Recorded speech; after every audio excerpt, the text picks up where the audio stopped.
Hey, it's Brenton. Hey, a couple things as we finish the year. Number one, I'm going to send you a survey. If you've worked with me in the past, you know that at the beginning of the year, I always send out a survey to my realtor partners so that I understand a little bit more about you and your business and your plans going forward, and just helps me get a better sense of where you're going business wise and how I can help. So if you take a few minutes to fill that out, I really appreciate it. I'll get that out to you in the next week or so. Secondly, I'm not a big New Year's resolution person, but January 1st does kind of provide us an opportunity to kind of relook at a new year, how we want to do things differently. And so I did an exercise here last week that I thought was really, really valuable, and I figured I would share it with you for what it's worth. Here's what I did. I'm kind of a tinkerer when it comes to my daily schedule. I'm always trying to adjust and find inefficiencies and clean it up and be as effective with my day schedule, my time blocking, and all that stuff as possible.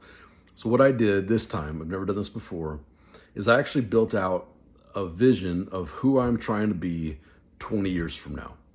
Now, I realize that's kind of scary. There are a million things that can and will change in that time, but I don't want to just accidentally end up somewhere in 20 years. I want to be as intentional as I can be, plan it out, have a really clear picture of where I'm going, so that when I need to adjust and pivot, I can. But at least I've got a direction in mind. And here's how I did it. I did it under 5 pillars, 5 different aspects of my life. Number one was my physical life. 2 was my family life. 3 was my business. 4th was my wealth. And 5th was spiritually. And so I took about an hour, is what it took me, to really itemize out in detail a vision of who I am at 66. That's 20 years from now. So at 66 years old, physically, what do I look like? How fit am I? How much am I working out? How much do I weigh? How much white is in my beard? Just a real clear vision, and I wrote this all out in detail, a real clear picture of who I think I'd like to be when I'm 66. My dad didn't make it that long, so being alive is the first goal. But how do I live as intentionally as I can to be as healthy as I can be when I'm 66 years old?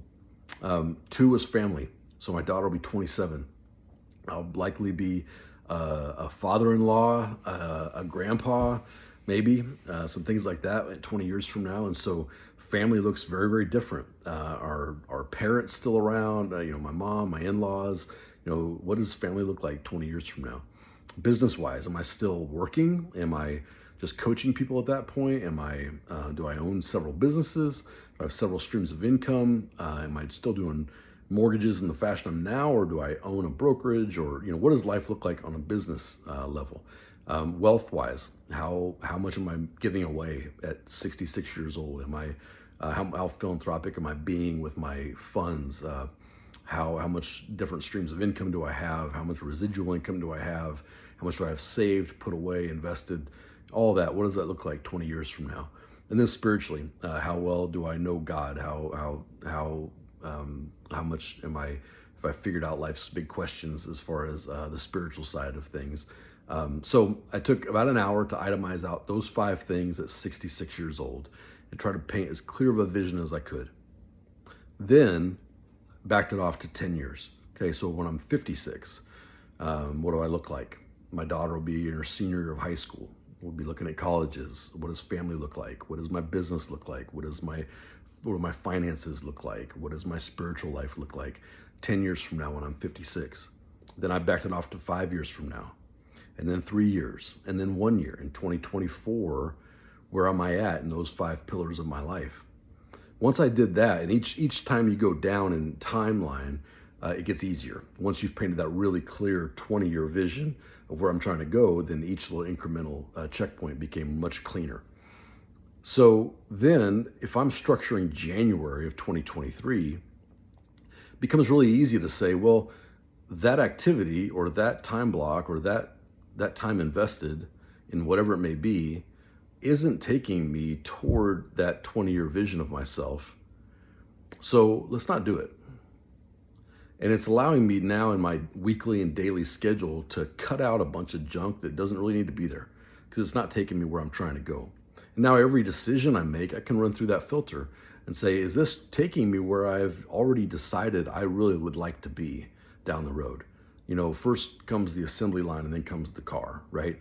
So let's structure my days and my weeks in 2023 in such a way that develops the end result that I want in my life in all five of those key areas. That exercise, again, was not quick, certainly not easy, but it has provided me a whole lot of clarity as I get into the next year. And I'm really excited to see myself live a more intentional life than I've lived in the past as we get into 2023. So take it, leave it, throw it away, tell your friends, whatever. But I'm putting that in your hands. It was really effective for me. And I hope you find things that are effective for you as you plan your coming days. So if I can help anytime, call me. Happy holidays. We'll talk to you soon.